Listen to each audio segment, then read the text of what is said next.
Good evening, everybody, and welcome back to the Nexus Gaming Series. I'm going to be your caster this evening for two best of threes. This is going to be a Division C West playoff matchup between Lubu versus Do It Right. That is the number 3 seed Lubu versus the number 7 seed, if I'm not mistaken. Yes, I'll Do It Right. Hello, everybody. What a pal. And Valk, how you doing, friends? Thank you for coming by. Am I casting the Thursday game? Check the calendar and find out if I am.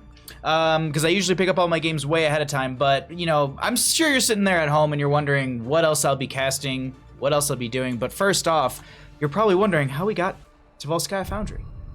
The home team this evening is going to be Lubu. Actually, well, I guess the home team, it will be Lubu, as they are the higher seed because this playoff changes things. There's no coin flip here. It's actually going to be choice but from the higher seeded team. So Lubu opted for first pick priority in game number 1. They banned out Tomb the Spider Queen and Sky Temple. Battlefield of Eternity and Braxis Holdout were banned out by the members of Do It Right, and Volskaya Foundry will be the map choice of theirs as they have the forced pick. But either way, welcome, everybody. What's up, guy? Great job, Tesper, yesterday. Thank you so much, Darth. Thank you for coming by. I'm glad you enjoyed my casting yesterday at Tespa, and I'm glad you're checking out the games that I'm doing over here for the Nexus Gaming Series. This is our Division C West playoff game. But where's your co-caster? He's taking a nap. He just went to the vet. We do have Akira and an ETC on the left-hand side going to be banned out, as well as a Kael'thas and a Maiev on the right. This is Volskaya, so it's a very brawly-based map, so you're going to be seeing a lot of initiation, a lot of great team fights that are going to be breaking out over these control points that'll be popping up not every, but it's going to be 2 minutes after every Triglav Protector is going to be going down.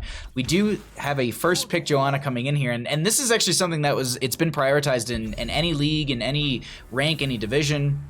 Joanna's so insanely impactful for the team. You have a blind in your base kit, you have a slow in your base kit, you have a grouping in your base kit, and then you also have a self-sustain or, a panic button to be able to get out of situations. So you have that shield glare, the punish, you have the condemn, as well as the iron skin, and that's just so powerful. Now Nubarak is going to be picked up here on the right hand side as the first pick, and that's kind of showing a little bit of the fact that they're just like, you know what, we're going to be wanting to go into a dive based composition, at least in that right. Vala does pair well into that. She does have some mobility, whether she wants to vault forward or back, and Nubarak can use that burrow charge in the same right as well. Joanna was the first pick on the left hand side. Something to pair with that Joanna would be really impactful, like a Jaina. Maybe you go ahead and group them up, and Jaina is able to get the burst of damage from the snow. Maybe then you grab a Rainer as well to pair that into the Jaina. That's an option right there. Or they could look for a healer. And it's actually going to be a ghoul dance. They're going to be going for some wave clear for the rotations. They're also going to be grabbing Rhaegar as they brawl and they melee pretty good. And they're also going to be able to get that huge burst of healing with the ancestral healing for the members of Lubu. Skalthar, how you doing? Thanks for coming by. DR should be 6th seed. Do I have it wrong? Okay. I thought I looked up everything before this, and I thought I had it right. Also noticed you were on the list as caster for Heroes Lounge as well in NGS playoffs. Will you do Heroes Lounge games? Yes, I will be doing Heroes Lounge games. As Nexus Gaming Series will be falling off, I will be going ahead and picking up more Heroes Lounge games. That's Division C West. I need Division C East. That's my mistake. You're right. No. Do It Right is the 7th seed on the website. Die for Vision is the 6th seed. Go ahead and check your, there you go. If, I'll post that right in there. It's going to be random that I'm posting a link in chat midway through, but in 30 seconds you'll understand. M. Quizzle, how you doing? Thanks for coming by. Thanks for streaming. My pleasure. Thank you for checking out the games. I really appreciate everyone who's cheering on these wonderful teams. And Judy, how you doing, friend? Thank you for coming by. They are listed 7 in the bracket, oddly. Yeah, Atlas, that's what I'm seeing too. So I'm just going to go by the website. But we are seeing Lieutenant Morales and Nazebo going to be picked up on this right-hand side. Ariel was banned out on the left. And I was actually trying to figure out, like, what are they going to be banning out here? Do they pick up something like a Decker Kane to potentially mitigate the Ancestor Healing? Do they pick up Ana as well? Doesn't look like they're going to be having anyone going into that. And the Decker Kane, for the reason I'm saying is that is you can pick up Emerald and you can get the 75% reduction in healing from that Emerald from the Herodric Cube, or you can utilize the Biotic Grenade from Ana and to mitigate some of that healing. But we do have essentially 2 more tanks going to be picked up here. Sergeant Hammer will be grabbed by the members of Lubu, and then we have Dahaka on the left-hand side as well. Now, on Volskaya, I'm always a little iffy on Dahaka, but we'll see if that works out. There's a lot of hard brushstock points for them. There's not a lot of options, like especially if you get into control point C. There's not a whole lot that they can really jump into except for the 2 sides, and the control point B is very, very limited. We didn't talk much about this in Zeba, which is kind of showing that on the side of Do It Right, they're going for a late game play, and that's going to be a variant to round this out. They could go Twin Blades. That's definitely a possibility, but it will be a solo lane variant, at least from what it's looking like matchup wise. I would expect the Nazeebo to be in the top to mid rotations to make sure they're going to be picking up constant stacks as well. Gaius, how you doing, friend? Thank you for coming by. Thanks for the cast and all you do, beautiful beard. Thank you so much, Brett Michaels. Gaius, how you doing, friend? Thank you for coming by. I'm having a wonderful day. I'm eating cookies right now. What kind of cookies? Hence, are they the best team? I would double. I don't know about that. Like, Scholar, I would have to double here. Let me at Arrow. Arrow usually knows things. At Arrow. I will follow you. What seed is due it right? Site says good evening, 7. Sir. Chat says 6. Chat is always right. Rob Christie, thank you so much for the tier 1 subscription. Thank you for the 4 months of support. I apologize for missing that initially, but how are you doing, friend? Thank you for coming by. And thank you for checking out the stream and supporting this a little bit more. Look how pooped he is. Oh my god. He went to the vet and he got a shot and he is just done. That is the Miss Windup Bird in chat. Thank you for coming by, my friend. I hope you're having a beautiful evening. Bandits on the blue team? Mm-hmm. Yeah, absolutely. My daughter's in bed, so I get to watch you for the next hour. Wonderful! Well, thank you for checking it out, and let's go ahead and jump on into our game number 1. On the left-hand side, we got the members of Lubu. We are going to be having Alan Hicks going to be on the Dahaka. VDZ will be on the Sergeant Hammer. Bandit's playing is going to be on the Garrosh, right? Or excuse me, on the Gul'dan. Macro Trash is going to be on the Joanna, and we have Streakwing going to be on that Rhaegar. On the right-hand side, we got the members of Do It Right showing off some of their mastery taunts right there. Tantrum is going to be on the Nazeebo. We have Iceman going to be on the Vala. Ronan's going to be on the Nubarak. Lady Ronan is going to be on that Lieutenant Morales, and all the way in the bottom lane on their own is going to be Hannibal on the Varian. But we got this mid lane engagement. Let's go ahead and check out what's going to be happening down there, or I guess up here, as we also do have some questing towns we can take a peek at. We do have the Echoed Corruption for that Gul'dan. We're going to be having the Tissue Regeneration for the Dahaka, and then we have the Toads. So it's going to be Toad build for this Nazeebo. We'll see how that works out for them as they throw out the zombie wall initially. They're not going to be able to find someone right there. We also do have this ambush from the Sergeant Hammer on top of all of it. Are Ronan and Lady Ronan a couple? I really hope so. The idea of a couple competitive. I actually think they're married. If I'm not mistaken, that's like a husband and wife duo. I just told you that Bandit was there. I know. It was actually the team was actually saying when we were doing draft, they're like, it's always kind of funny when you're casting Bandit because your dog's name is Bandit, and like when we watch the VODs back, it's always just funny to hear the commentary. But don't worry, no, Miss Windup, thank you for coming by. I appreciate it. I'm pumped for the set as well. I really, really am. I just wanted, like, Arrow should have the answer for us. Go 7 seed, yes. 7th or 6th seed, whichever they are. We'll figure that out in a minute. Somebody in Division C chat will correct us at some point, but we are going to be seeing rotations between lanes. Let's also go ahead and set up our player vision, get an idea of what all that looks like, so we get an idea of what they're seeing while they're making rotations around the map. So they have vision of this Nubrak and Nazeebo in mid lane. They know that the Varian's in bottom, so without them seeing a couple players, they have to be under the assumption that the camp on the right-hand side was being picked up by them. And that's just a little something, like we as the viewers get to see everything right now, and it's so much more fun when we actually kind of hinder our own vision and trying to see what they're seeing so we can actually understand the plays that they're making and why they're making the rotations that they are. A note on this Nazeebo as well. They're going to be wanting to stack fairly quick here, and it seems like they're going to be not rotating with the friendly team, staying in mid lane to continue to soak up, and that's fine. You know, making sure that you're soaking up experience is important, but also making sure that you're picking up these stacks is a huge factor for Nazeebo. Typically, what you want to do as a Nazeebo player is you want to stack, and this is actually what I found to be the most efficient way, is you want to look for 10 stacks a level. So if you're at level 4, you're sitting at 40 stacks, and so on and so forth. That way, when you're at 20, you're sitting around 200 stacks. That also gives you a 25 stack kind of buffer room, as you only need 175 for the Voodoo Ritual at level 20. And so that you have a little bit of a buffer right there, so maybe some of those team fights that are dragged out, you're not getting kills.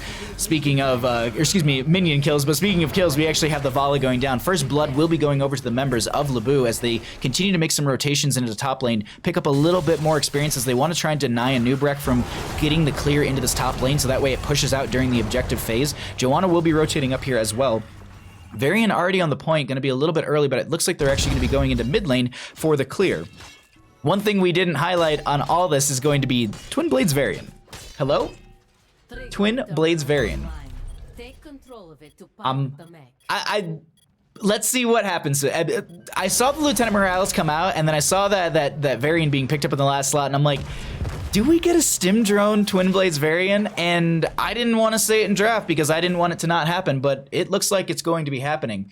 How does the new KTZ do against Hammer? I wonder, Balrog, because the Shadow Fissure now is basically how it used to be at 20, where the Shadow Fissure would be, the upgrade at 20 was that, I think there might have been something else, maybe it was damage or something, or cooldown reduction, or excuse me, not cooldown reduction, because the actual thing was, cooldown reduction wise, is if you hit a hero, it resets the cooldown, and now that was moved from 20 to be part of the 10 talent tier, and if you have a Sergeant Hammer who's going to be sitting still, then that's going to be a great way to just constantly get these resets. You can sit there and mash R button if you actually get the Glacial Spike under her as well, and you have that initial siege, and she's in the siege mode, and you get the initial one, and then you follow up with a Glacial Spike to pull them in, so that's actually a good point. I have not seen any Sergeant Hammer versus Kael Fazad just yet, but I would expect some teams to be trying to play that out here and there.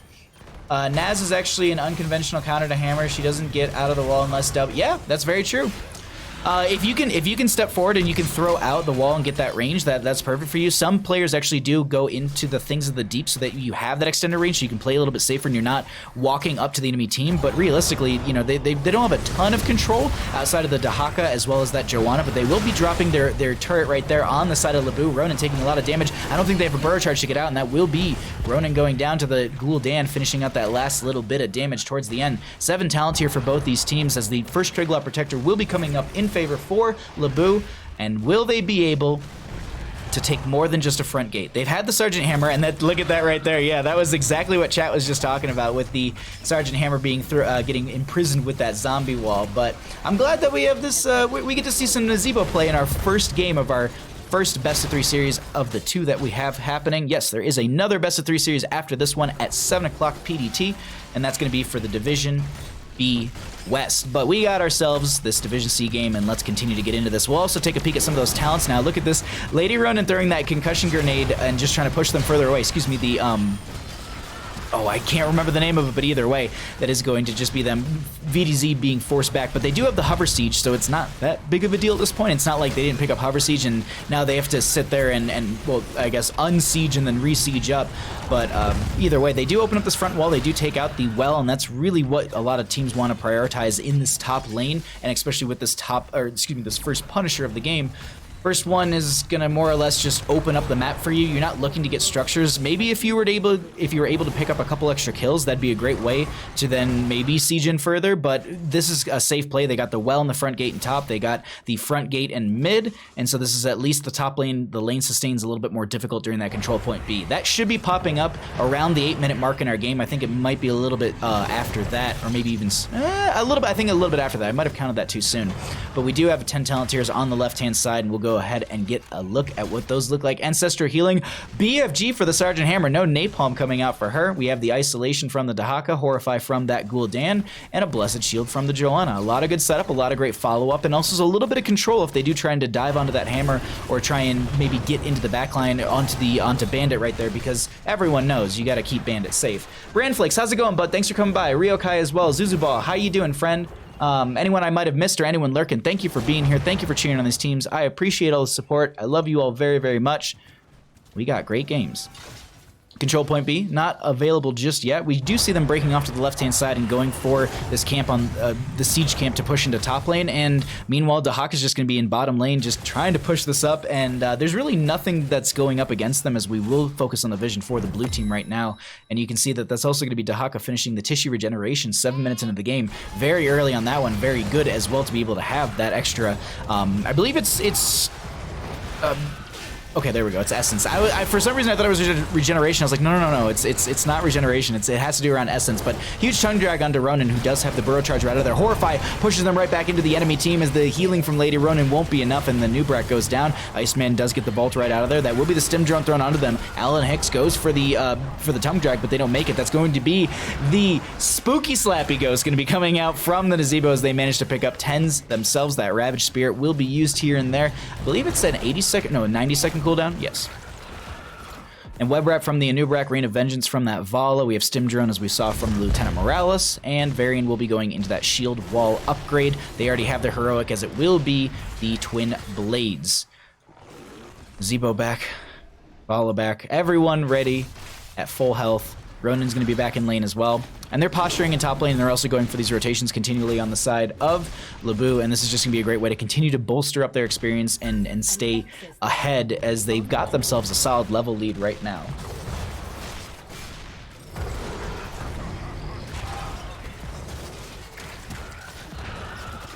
Okay, sorry about that. I had to chug water really quickly. As Bandit is going to take a little bit of damage, but they're going to be able to cycle around. They should have some fine healing from Streakwing as well, as they also do have 2 biotic emitters. Hannibal going to be coming back up here as Dahaka doesn't really have a brush shot. And this is what I was talking about. Control point B doesn't really have any great brushstock opportunities for the Dahaka outside of right around the biotic emitter camp. That's realistically anywhere where you can get that value. Blessed Shield going to be coming out, and Sister Healing will be connecting onto VDZ. Horrify will be separating a couple of the members. We do have Hannibal coming around the corner trying to help out the friendly team. It won't be enough as the Tongue Drag will be connecting onto Ronin. They get the charge in from Hannibal, and that will be enough to force them away for the time being. Macrota is going to be able to force this issue in the top lane, but they're not going to be able to find a second kill, and that will be a good engagement, but for now, Lubu still holding this over. The Sergeant Hammer hover sieging on in, and they're going to try and open up this top lane a little bit further.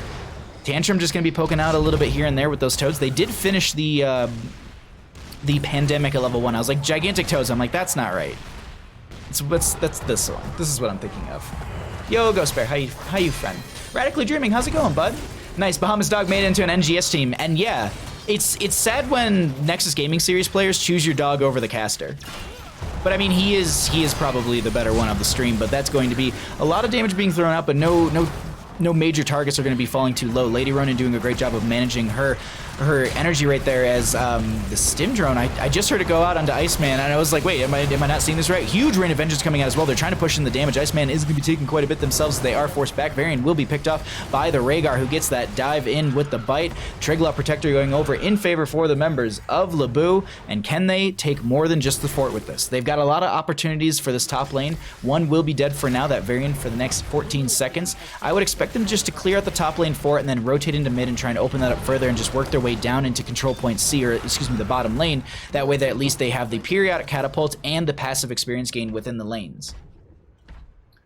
That's working out for them very, very well. So far, it's a very strong game for Lubu. Can they start to answer this? They do have 13 talents here on the side of Do It Right.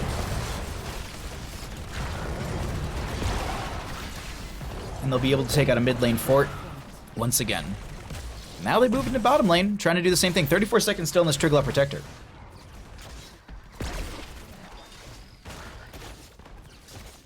Alrighty. My apologies for that.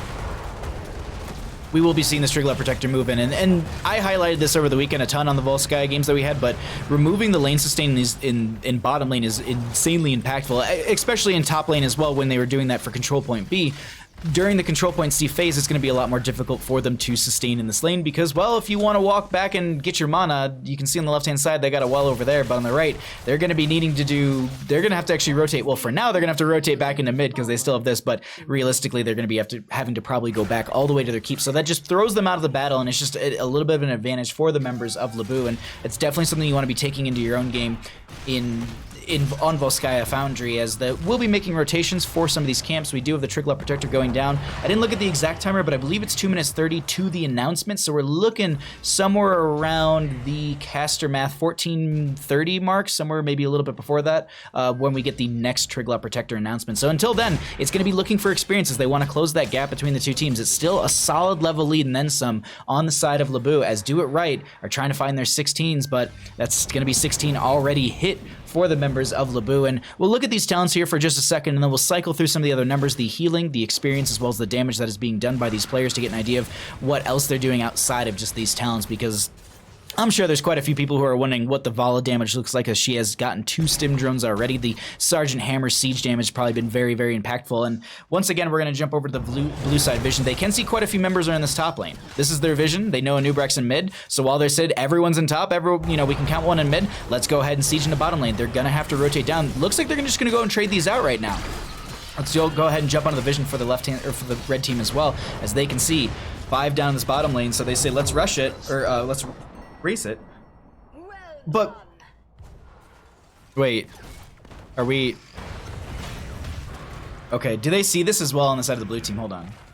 I think they know that the siege isn't coming in, so they have to play this a little bit safe and a little bit slow. And realistically, if you don't have the same talent here, that's probably your best bet. They also forced up this camp in top lane as well. I was playing with Ana on the weekend, and Nano boosted Gul'dan in a team fight. Our Gazlo flamed me and said that I should have only nanoed him. He does more damage. He was Robo-Gaz. Oh. But it's Gul'dan. It's Ghoulish Daniel. Also, to note really quickly, we are sitting at 116 stacks for the Nazebos, working their way through that questing talent fairly effectively, and I think by level 20, when they have Voodoo Ritual up and available, they will be sitting pretty comfortable right there, as this will be the siege into bottom lane. They're going to try and open this up a little bit themselves, as Hannibal and friends need to retreat a bit as the enemy team now steps up, and they're just about to their 16s. You do see this Nazebo. You can also see Iceman backing up just to try and get that last little bit of experience. So we'll look at these 16s, and then, as promised, we'll look at some of the other numbers. I just wanted to at least give them the chance, because they closed the experience gap pretty quickly, and so letting that just let's see what these are, because we actually have no ice block. Superstition. Huh. Okay. I guess I'd spell armor into Gul'dan, and maybe you want to deal with the BFG. It's a bit of a not what I typically see build wise for Nazebos, but hey. Either way, we got ourselves Control Point C opening up. The members of Lubu will go ahead and grab themselves one more fortification camp, and we'll go ahead and look at the other numbers now, as we are going to be getting in this Control Point C. Alan Hicks and friends will be stepping further forward onto this. Stim is probably best onto Smash Varian. I just want Twin Blades Varian to get the Stim here, because I feel like that's a little toxic, but I love it. Ronan does dive in. That's going to be the web wrap onto the Sergeant Hammer. They drop the Bita Committer as well. Bandit will be targeted by Hannibal, diving in with that Twin Blade, trying to burn them down. That will be the Ancestor Healing, connecting onto them. Horrified does come out. Hannibal so very low, does get picked off by the Joanna right there. Iceman is getting low as well, as they continue to put the pressure on, and Vala goes down as well. They're chasing further in onto this, and they don't need to have anyone on that point anymore. Tongue drag onto Lady Ronan. That's going to be Ronan stepping further forward, saying, no, my Lieutenant Morales is going to live just fine, as the VDZ actually stepped forward there. They throw out the zombie wall as well, just to force them back, and with that's going to be the charge in favor for the members of Lubu, as they had 58% on the side of Do It Right. Unfortunately, it's not enough to finish that out.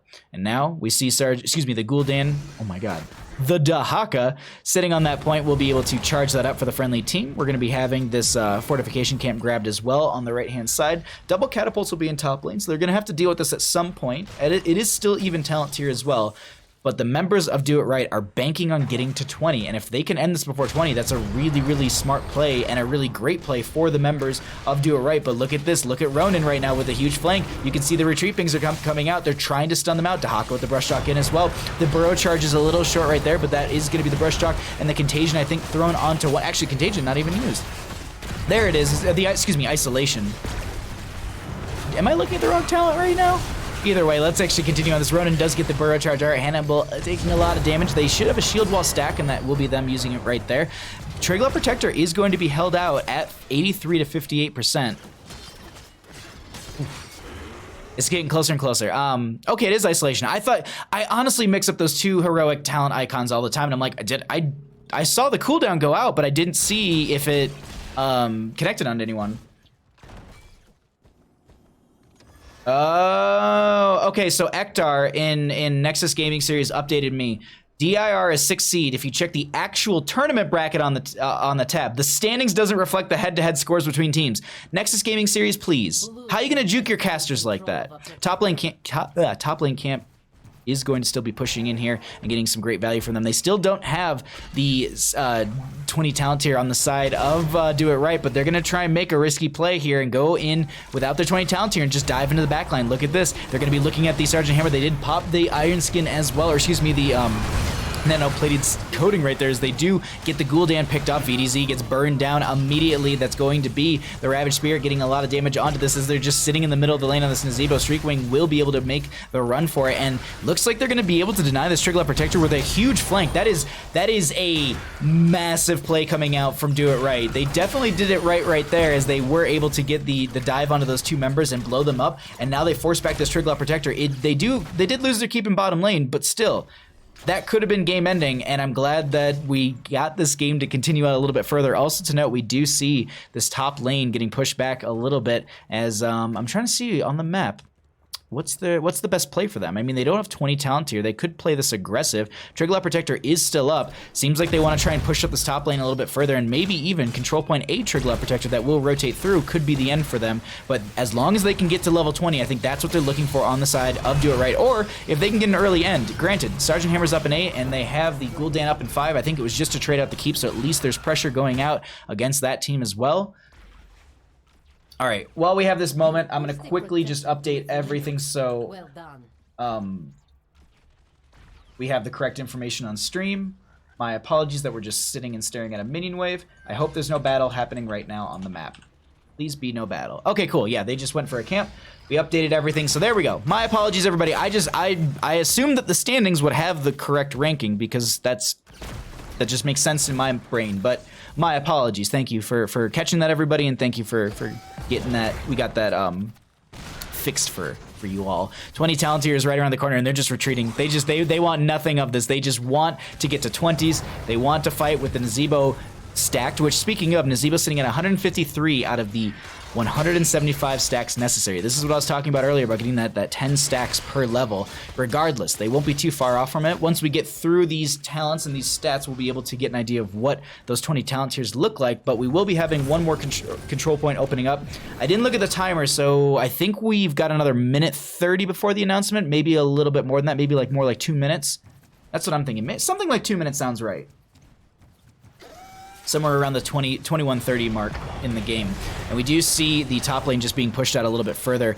Can they make a play with this? I think actually realistically, if you're sitting on the side of Do It Right, you say, let's stack out Nazeebo. Let's get him finished out. Currently sitting, oh, it's not going to show me if I click on them, unfortunately. All right, we'll wait till we get to the stats once again. And I know it's not done just yet, but we're pretty close to it, as we do have, look at that, healing from Rhaegar, 69 nice thousand healing coming out from them. And they're just going to rotate around. It's safe plays until control point A opens up again. I don't think Lubu... I think Lubu wants to find a fight as they're going to be rotating into bottom, maybe looking at this Varian. And they've got a very long retreat path. Oh, this Varian needs to get out of here.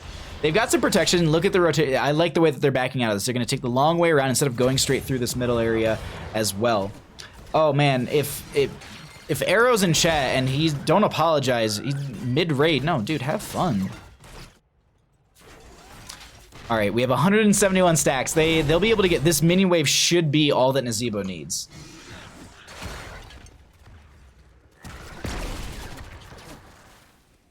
There it is, fully stacked.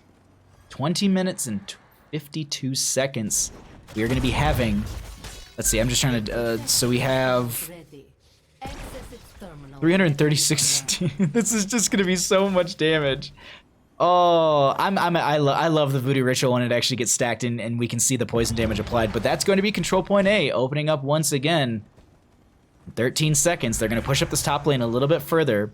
They don't have a catapult with them, and this catapult actually up here will be kind of just clearing that out. As Nazeebo, by the way, this is also infinitely stacking. This will just continue to stack up in their favor, sitting at 181 stacks. Yo, Wono, how's it going, bud? Late game Nazeebo, though? Yeah. I mean, if you're picking a Nazeebo, you're going to be expecting to go to late game, and Volskaya typically does go to the late game. They did make some adjustments to the Trigger Protector in the fact that they're saying that they wanted the game to go a touch faster. And oh my god, the Ancestral Healing will be going out. Macrotage is going to be Macrota is going to be doing their best right there as Varian actually gets the BFG to the face, and they're going to be going down immediately as the Biodeck Emitter will be dropped as well for the members of Do It Right. They save so much. Oh, actually they're going to turn around and Macrota is going to be targeted once again. They get the follow-up damage from Ronan, and the Ravaged Spirit is not going to be enough as the Indestructible will be procced from the Joanna. Everyone's making it out alive, but they did get the pick onto the Varian. Meanwhile, I do want to note that bottom lane has a ton of damage coming into it with the, I think it's 3 catapults? Yeah, 3 catapults are down here. Varian down for 34 seconds. They cannot bank on just Varian to be the one to clear that out because the shielding is already getting chunked. Look at that at the top bar over there. It is just falling rapidly, and there is going to be a minion wave here, but they definitely, they would be giving over way more experience, so they do have to give her the point for now. They stop it at 43%. Looks like they're going to back off this point as well, as they were trying to maybe grab the fortification camp, and that will be stolen away in favor for the members of Lubu. Grievance, how you doing, bud? Thanks for coming by. Lad, how you doing, friend?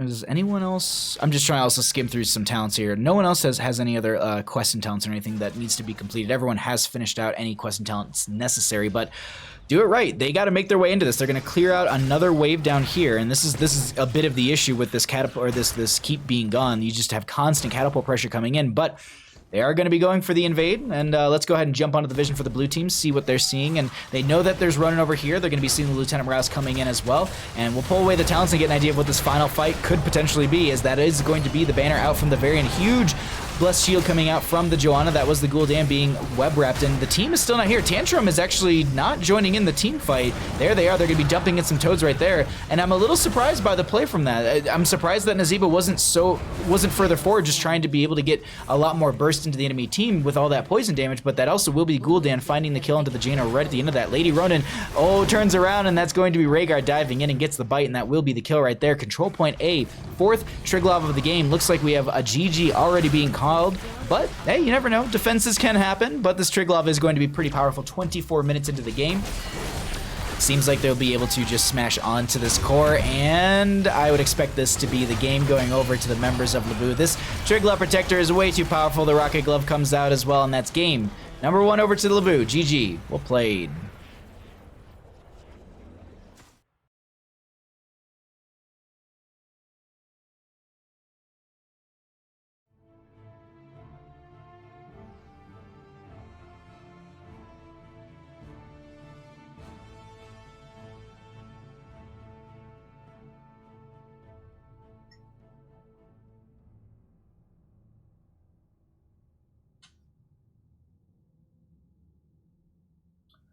Oof.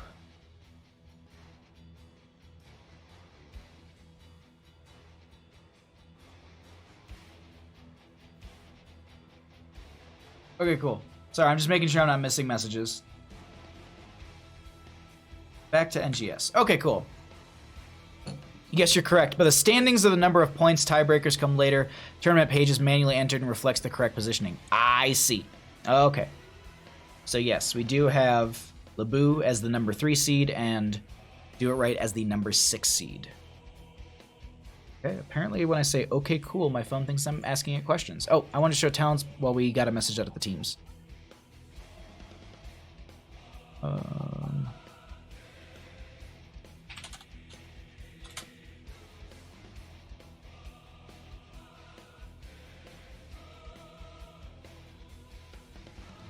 Dunde Ezra me frickin' Shamhat? You're what? Great first game though, I agree. That was a very, very good first game. Closer than the score shows, I agree. Tantrum on that last fight was a bit far out to do anything, even though they needed to, that's what I was confused as why the Gul'dan, the Nazeeba was so far away. Bandit, what's up, bud? Okay. He's a little zonked out because I went to the vet and he had to get a shot, and then he also had an oral vaccine thingy that he took as well. So I was expecting him to be pooped, and we came back and he just started like doing laps around the house, and I was like, where do you have this energy from? I took you on walks. You should be tired.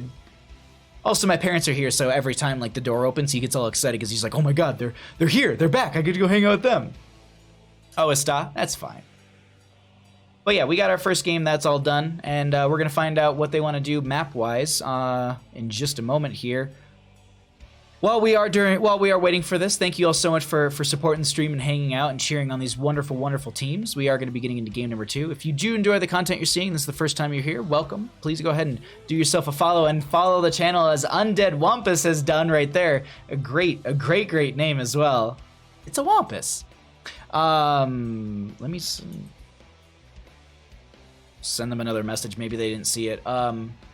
But yes, thank you for the follow, Undead Wampus. And if you are enjoying the content, please go ahead and do so, because you can keep up to date with some wonderful, wonderful games. This is going to be a bit of a shorter week of streams for me due to the fact that family is here. Tomorrow night, we're not going to be having any streams.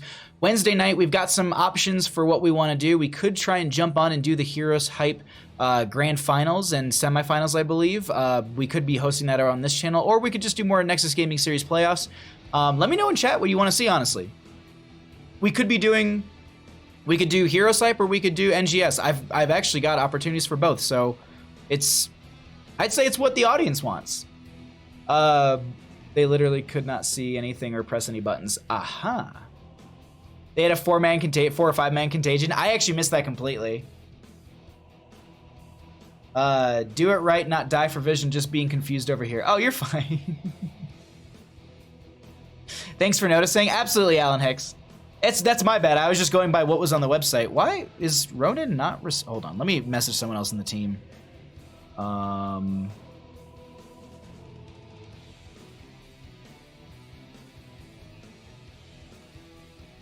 That's weird. The only reason I'm being a little... Okay, they... Oh, I can't even message them anyways. All right, that works out for me. Where is Streak?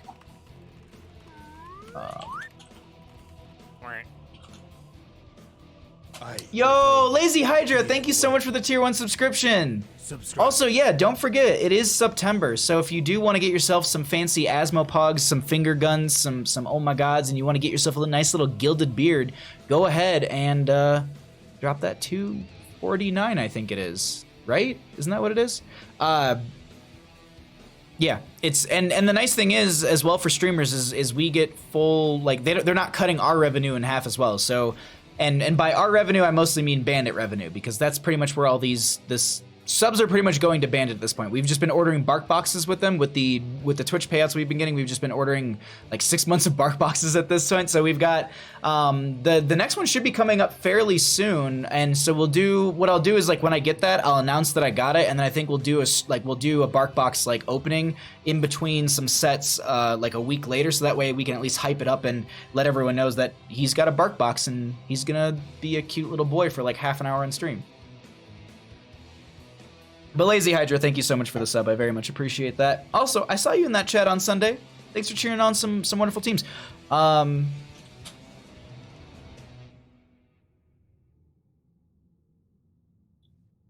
This is... Sorry, it's just... Are these teams, like, vetting each other and stuff like that? Bandit, where are you going, bud? Oh. Bud, you're fine.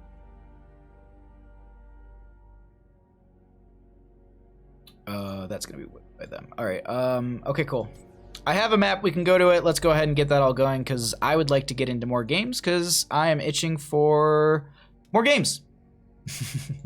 But thank you all for supporting these teams. Thank you for being here. I very much do appreciate the support, and we'll be into game number 2 in just a moment here. Just gonna update some stuff on my end as well. Okay. I know who's on what team already, because they all use the same portrait, because they're wonderful, nice people. Do that for your caster. Always just use the same portrait. It makes our life a million times easier. Yep. Let's see. VDZ was on the left side. Tantrum's over there. Iceman's over there. Lady Ronin swaps over with them. Cool. Hey, Ghost Dunk, how's it going, bud? I hope they pick Probius. Yes. I agree, Darth. Bandit is very, very cute. He's a very good boy. He just needs to relax a little bit. He's a little wound up lately. He's the goodest boy. Oh my god, you know it. Probe hype? I hope there's a Probius. I really do. I'm all for a Probius right now. That's a good time in my opinion. But we'll go ahead and get into this in just a second. We're waiting on one more member to jump back into this, and then we'll be going into game number 2. We already have our map. We already have our rosters here and ready to go. It's gonna be a good one. I vote Probius too. Yo, Sam, how's it going, bud? Thanks for coming by. Lizard booted lady, she's restarting game. Okay. Give me a Twitch link. Oh, that's the wrong link. That is the link to the Division C standings. Alrighty. If we get a Probius game, I'd be so happy. We'd have to make sure that Cat Peach knows too.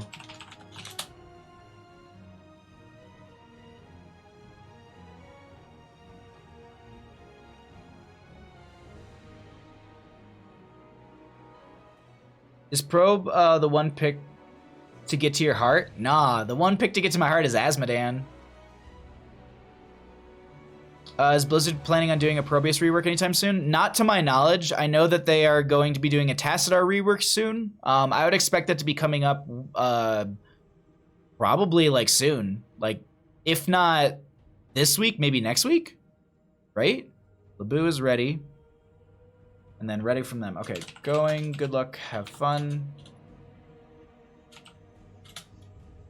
Alrighty. Well, I pushed the button. We're ready to go. And let's go ahead and get on into it. Game number 2, match number 2, or I guess match number 1. We're going to be going to Infernal Shrines. Welcome back, everybody, to the Nexus Gaming Series. I will be your caster. On the left-hand side, we got the members of Lubu. And on the right is going to be the members of Do It Right. This is a playoff matchup for the Nexus Gaming Series Division C East. Thank you for joining me once again. But if you're sitting at home and you're wondering how we got 2 Infernal Shrines, don't worry. I got you covered, my friends, as we do see the members of Lubu as the home team with the higher seed, opting for first pick in game number 1. Tomb of Spider Queen and Sky Temple were banned out by them. Do It Right bans out Battlefield of Eternity and Braxis Holdout. Well, Skya will be picked as the first map by Do It Right and lost by them. They opt for first pick priority in game number 2, and that means that Lubu has to make the map choice, and they decide to take us to Infernal Shrines. Let's go ahead and get back into our draft, as we already have some bans flying through. Kira and Kael'thas will be removed from the game. Makes sense. Kael'thas, I mean, we saw it in the last round ban, but it was also the fact that it's a very brawly map. He gets a lot of value here. And the other thing to consider too is that Kael'thas is also going to be able to get great shrine clear. And if you're not able to avoid spreading the chain bomb around, that's going to also be a great tool for them. Maiev going to be banned out as well, as they do not want to deal with any of that dive and setup that she brings to the table. Also, the Fan of Knives reset, if you are stacked up around each other, is a devastating thing to deal with in some of these situations. But hopefully get a Probius. Tassadar is no peasant. He makes probe. Oh, sorry, I missed. Probius doesn't need a rework. He's already OP. I don't know about that one. Angus Lee, how you doing, bud? Thanks for coming by. They should do Tassadar. They should do Probius rework first. That way, then Probius will be the one to rebuild Tassadar. Dang, Tassadar's already like 6-0 in Division C. Oof. ETC was banned out on the left-hand side. So same bans as we had as game number 1, and Joanna will be the first pick on the right-hand side. They're going to be opting for that main tank Joanna priority from the members of Do It Right, but they once again grabbed this Tahaka for Alan Hicks, and I would assume that it's specifically for them because it's a first pick and it's also them hovering it, but they could go for something, I was going to say, in the Shrine Clear department. It looks like they're going to be grabbing this Gul'dan once again. Bandit. Your Gul'dan is just so strong, bud. You're just too OP.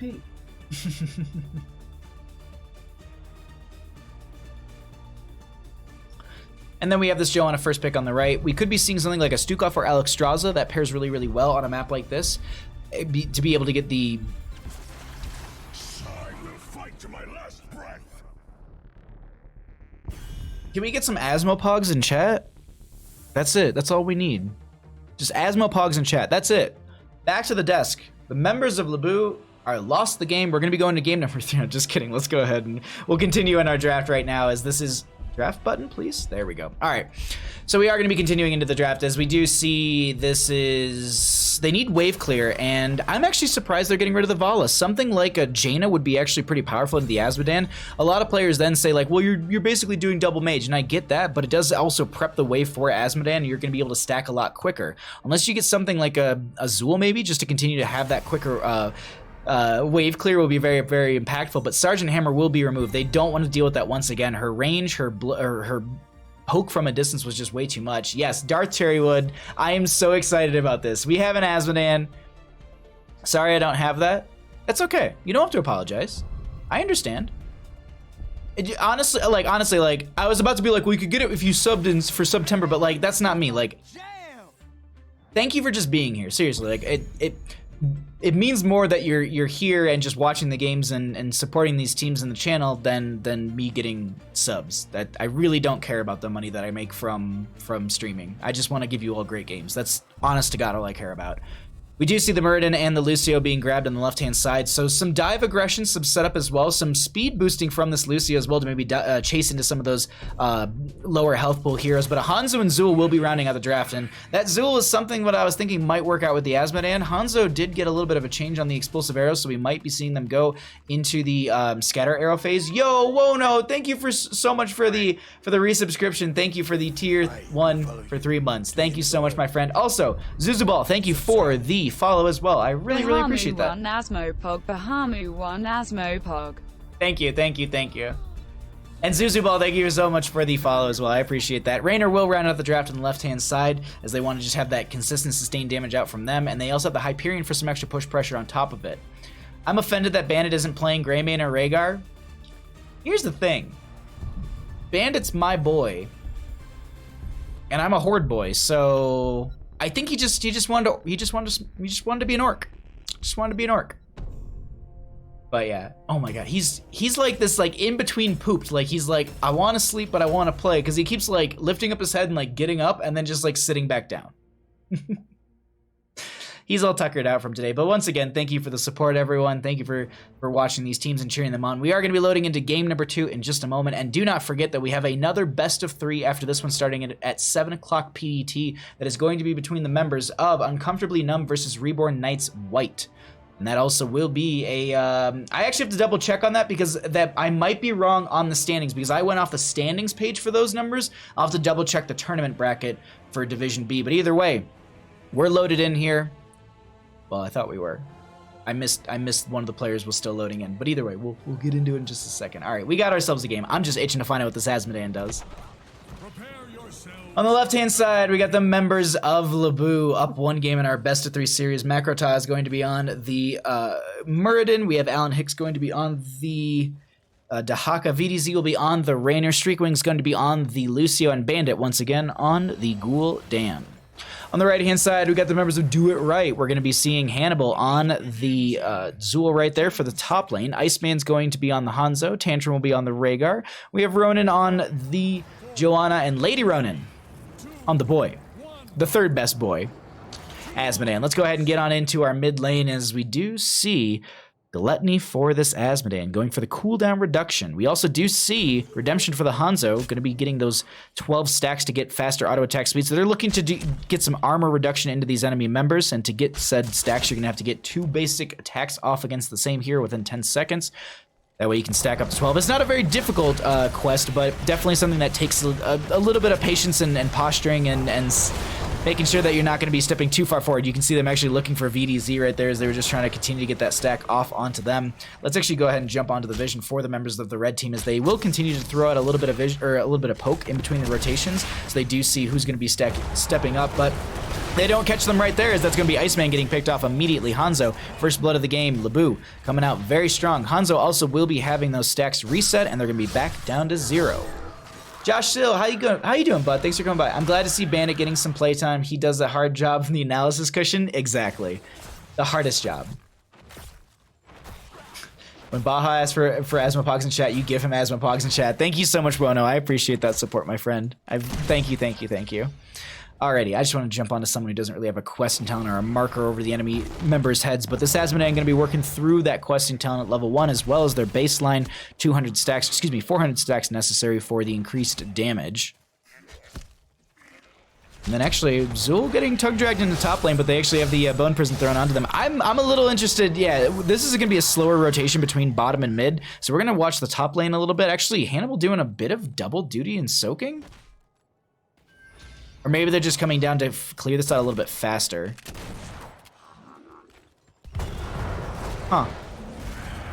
That's interesting decisions here. Because the Zul is... Hanzo's going to top lane now? Iceman. What's this play? 200 stacks by 8 minutes.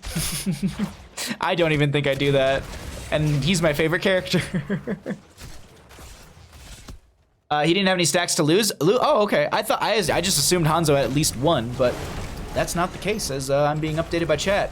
But thank you, Miss Windup Bird, for the Asmopogs as well. Alrighty. Alan Hicks in this top lane, Iceman going to be up here as well. We are going to be seeing this mid lane shrine going to be activating. It will be a Frozen Punisher, first one of the game right there.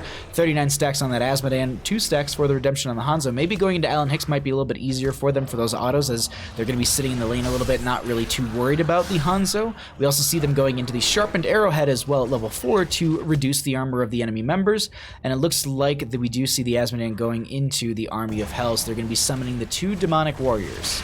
Not the biggest fan of this one myself, but we'll see what kind of value they're going to be able to bring to the table with it, as this is going to be first shrine coming up, and it's going to be a frozen one at that. 6 to 6 in levels, and we're 3 minutes into the game. Get another dunk coming out here. Going to be stacking up a little bit onto some of those players. That will be tongue drag on a Tantrum, but they're trying to make their way out. Hanzo going to be putting in the damage as well, but this is going to be Lubu stepping further forward. The Gul'dan damage is just constantly coming out, and they're going to be able to also clear at the same time as Tantrum is forced away right there. Zul gets the root onto Streak, but they're able to back right out, and this is just going to be the members of Lubu, at least for now, holding over the shrine, and they should be able to take this. We'll also cycle through some of the other numbers before we get into our 7 talent tiers and before we get into this next, or into our first Punisher of the game. Looks like a couple of the members did hearth back to get full on mana and health. Joanna's, she's a tanky woman, but that is going to be her just, stepping up into the enemy team like that's a little bit risky at times. It's possible if your teammates are helping you. Oh, absolutely, absolutely. It's definitely doable. It's typically when I end up getting to play Asmodean, it's usually in Storm League, and it's just like, all right, well, I'll do my best to stack up, and then I usually get, I can at least get my quest done, and then typically towards the end of the game, I'm able to then pick up that last little bit. But dear Lord, is Hanzo taking a lot of damage? Just the entire health bar. If that healing didn't come through from Tantrum in time, that would have definitely been Iceman going down.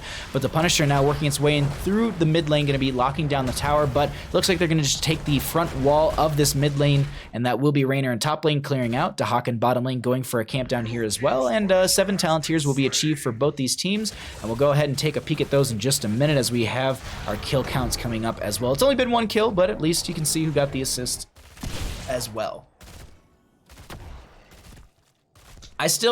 I'm eating cookies right now. What cookies are you eating? That's what I really, really want to know. These are the important questions we ask on this stream.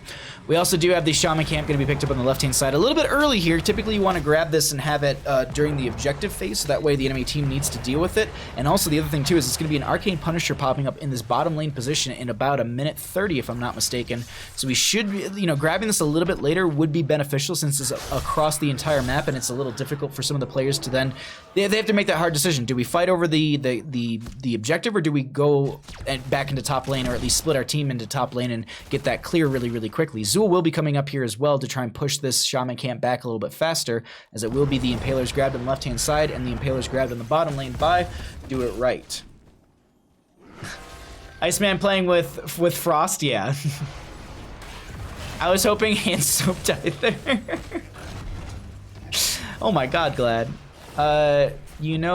If they don't already, Ronan and Lady Ronan need to have whole family team. Yes, we need like a 5 stack of an entire family. I will cast that. Popcorn cookies. Wait, what are popcorn cookies? Popcorn like flavored cookies or cookie flavored popcorn? Well, I feel like that can't be right. In fact, I'm just gonna assume that the other 3 team are just kids. Yeah, exactly, there you go. All of the members of Do It Right are all children of Ronan and Lady Ronan, but a huge dunk will be coming out. VDZ will be targeting this top lane. That is gonna be Alan Hicks coming up here as well, gonna get the tongue drag onto 1. There's no way. Streakwing, Alan Hicks with that tongue drag, and then you just have Streakwing coming in right there with the heals as well. They almost get the dunk for the kill right there as well, but they don't pick it up. Shinkari in my chat? Dear, I am blessed right now. How's it going, bud? Thanks for coming by. I hope you're having a wonderful evening. We do see our 10 talent tiers going to be rounding the corner for the members of Do It Right. We also did have 10s grabbed on the side of Lubu as well, and they'll be having that avatar form for the Murden. They also have the Raynor with the Raynor's Raider. We also have the Horrify, Isolation from the Dahaka, and Sound Barrier from the Lucio. Sound Barrier? Yeah. I always just call it Break It Down, but it is Sound Barrier, trying to say the right name. But they do grab 10s themselves. We do have the Skeletal Mages from Azul. Hanzo with the Dragon Arrow.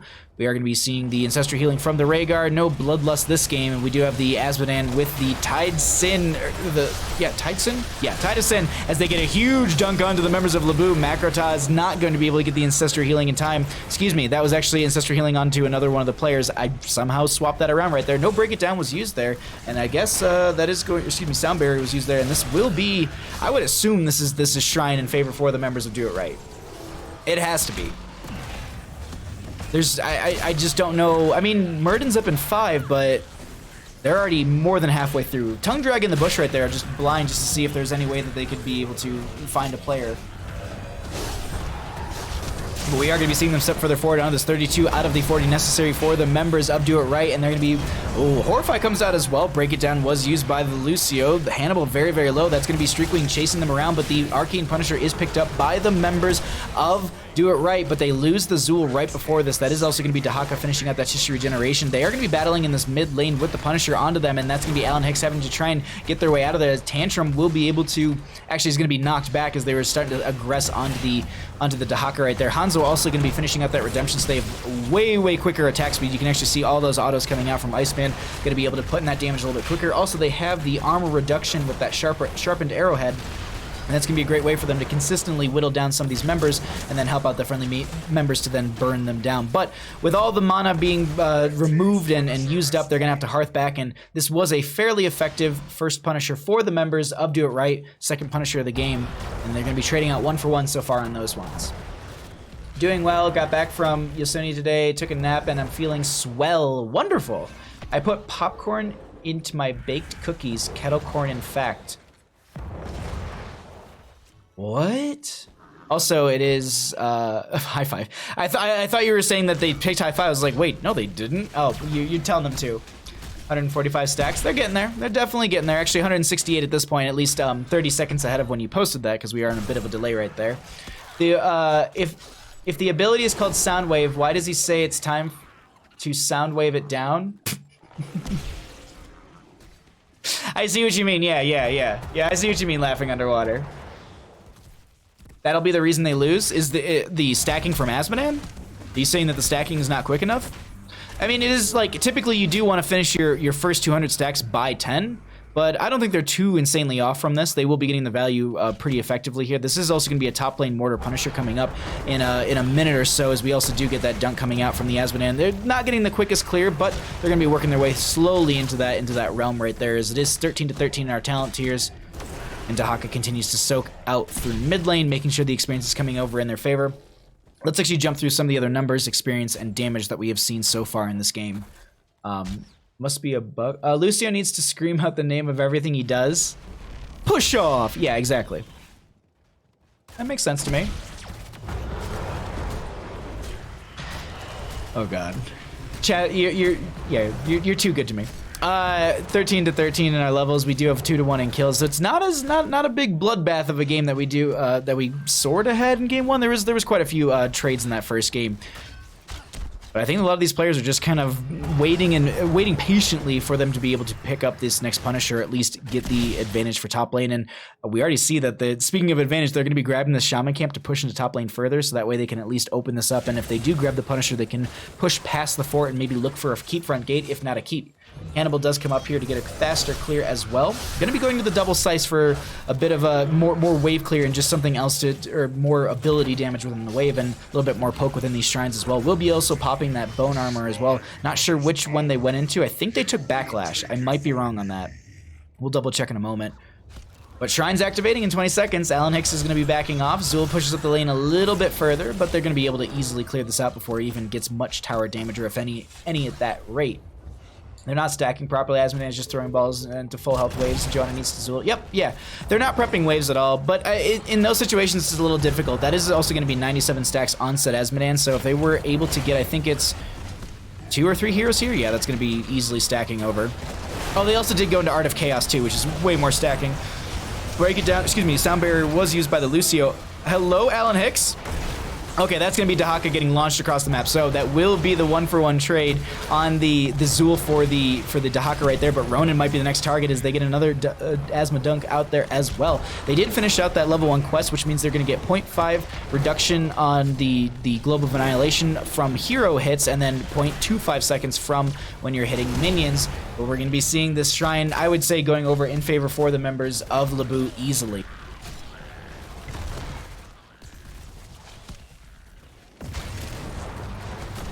Hanzo, or excuse me, not Hanzo. We're going to be seeing the Zul back up as well. And now they're going to be also... Yeah, they're just going to be dunking into this, and the dunks aren't even getting them the value either. I looked over, and I was like, oh, they're going to have a couple dunks here and there that are bringing up... No, it's not even. But here's Alan Hicks with the brush stalk, the tongue drag onto one of the members. That's Iceman getting pulled away. The cleanse was really good from Tantrum, but it might not be enough as they get picked off right there. So Hanzo is saved by the Rhaegar, but they end up going down themselves. What a noble gesture from the Wolfman.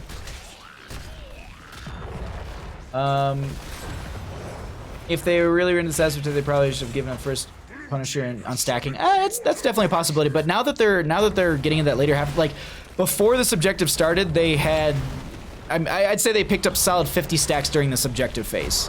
And while they did lose it over, the scaling is slowly getting there. They also did go into the total annihilation at level 16 as well, and they're not too far off from the annihilation stacks. They also had that Art of Chaos, which, as noted before, is going to be a great way to bolster the amount of stacks you're going to be getting as you're hitting heroes with it, or multiple heroes with it as well. And they're grouping quite a bit on the side of Lubu, and that seems to be working out for them. And they're getting as well cooldown reduction as they throw these out. And the Mortar Punisher are going to siege in fairly effectively here, going to be just taking out the front gate of this top lane. I don't think they get a keep here. The Skeletal Mages do come out from Zul as well, and now they're stepping further forward. That's going to be Hanzo with the arrow to slow this down. A huge dunk comes out from the Asmodan, giving them a huge cooldown on top of this. Also, quite a few more stacks, and they're going to be sitting at 298, really starting to work up with that. And they're just playing around this backline. They need to get some damage in there as well, trying to summon some of those demons and maybe get some laser and auto attack damage in. But the Punisher does go down. This is going to be Joanna just getting stunned out for a second, but now they're going to make their way out of this as actually they turn around and try and take the fight. Ronin taking a lot of damage, needs to back off. They managed to get this Echo Corruption finished out as well, and look how much poison damage is applied to so many of the members. Ronin goes down to said poison damage. Asmodan will be able to get the Gul'dan with the dunk right at the end, but they got a wave, and they've got this Raynor as well, who's going to get a crap load of siege damage in, and they managed to pick up the keep right now, but was it a little too much? Makrata is going to get rooted. I don't think there's much they can do in this situation, so they end up going down, and that's going to be a 2-for-1 trade, but they managed to pick up the keep as well, and I'd say that's pretty effective for the members of Lubu. They also do see that this is going to be an Arcane Punisher popping up in the bottom lane, and I'd say, let's see, the Punisher went down, I think, like a solid 30 seconds ago, so I think we're sitting around the 16-ish minute mark in the game when we're going to be getting our next announcement for the Punisher. I'm a level 51 Asmodan. I know for a fact that yelling Kobe is critical for playing Asmodan. So yes, anyone at home, you know, I'm eating cookies right now. I just gotta say, you're giving away all of the Asmodan secrets. Start of the phase at 188, end of the phase at 325. Stacks Value Talent, I guess, yeah. I mean, I'm not the biggest fan of Art of Chaos, but that right there is a good example of what kind of value you can get if members are stacking up. Typically in my games, I never get players that are clumping or stacking that much against me, and so I never really get much value from Art of Chaos. That's why I usually typically go into the auto attack base build with Asmodan, because I can build him a little bit faster with that auto attacks, and I can still be a thick force to deal with in that front line, and maybe even kind of in the mid of the fight for our friendly team. Either way, it's 18-18 levels. Very, very close game, I gotta say. But Asmodan, 5 stacks away from finishing out, and they should be able to go into the total annihilation potentially at level 20. No, that's not right. Pride at level 20. Total Annihilation was the level 16 talent they've already picked up. But Pride, if you do finish those stacks, does have an extra value. But look at Iceman just starting to shred through this mid lane a little bit, and they know that they need to get out of here. They just open that up a little bit, and they just want to say, let's go to my friendly team. They're up here sieging, so maybe I'll just join with them as Asmodan does finish out the stacks right there. Murden jumps in. They're going to try and look for a fight right now. Skeletal Mages do come out. Look at all of the damage onto Hanzo as they do get cleansed. The Ancestral Healing goes out, and it will be enough, and it will be in time to keep them alive as Alan Hicks is looking for a tongue drag or something. Contagion goes out onto one. Can they get this tongue drag onto the Zul? That will be onto them, but there's no follow-up as Hanzo does go down. Zul in the backline, they turn around and say, Hannibal, now you're dead. And Tantrum actually going to be backing up as well to try and save the Zul, but I don't think that was the best bet for them as Tantrum will be picked off as well. A 3-for-none trade. They could potentially end right here on the side of Lubu, and it seems like that's what they want to go into right now. I think they're going to try and end right now. They get another another dunk out from the Asmodan. And here we go into the core. This is going to be the members of Lubu trying to take the game, and they might be able to do it. The Hannibal actually calling out the GG, well played already, as it looks like they're going to be sieging on in through this core, and this is going to be game number 2 going over to the members of Lubu as they progress further into the playoff bracket. Had me worried there, it looks like Alan Hicks is saying, but that is it. Game number 2 over to Lubu. GG. Well played.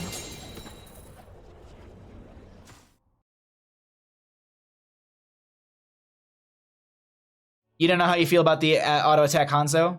Puts you too far forward? I can agree with that. I can definitely agree with that. It seemed like that in some of the situations.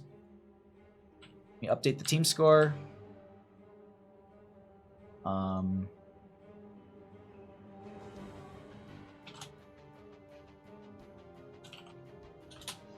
Let's find out if they want to do an interview, and let's show the talents as well.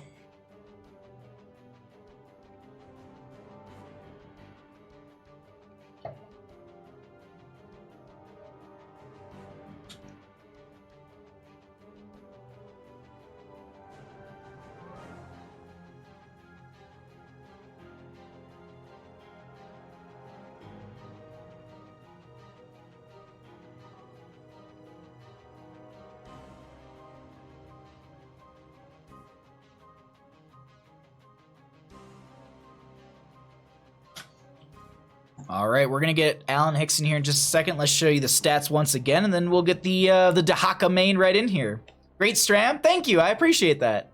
Where do I go for interview? You're gonna be going to lobby 1, my friend, and I'm actually gonna have them. Hold on one second, just gonna adjust their volume. But I am joined by Alan Hicks already. How are you doing? Congratulations on your 2-0 victory. Thanks very much. We're doing fantastic. It That was a little bit of a nail biter in game 2 from time to time, but.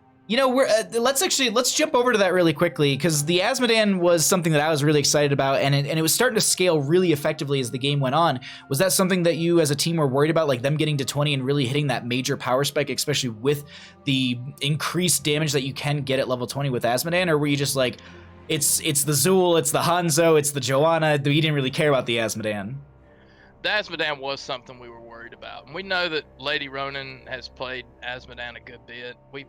We've played with Do It Right against them, and you know, in scrim or like draft and stuff with their players, so we know them pretty well, and we know that, you know, she can really poke out that damage on the Asmodan in the late game, and it was something we were definitely concerned about. We were thinking about position, and anytime we were, you know, going to take another team fight, we were saying, you know, we got to remember to stay spread out here. We want to keep Gul'dan and Raynor spread away so they can't both be hit and chunked down, and it was definitely a concern. I mean, you played around it really, really well. I actually have to shout out you for the save onto, I think it was Raynor in top lane. VDZ was getting dove on, and they had like barely any health, and then you get the brush stalk into top lane. What are comms like in that situation when you have a player almost dead and you're just like, I'm coming to help you out? I didn't tell him I was coming to help him out. He was just saying, I'm in trouble. I'm dead. And I looked up there and I just went forward. I was like, there's no way they make it out alive, and well, they did. I didn't think it was either.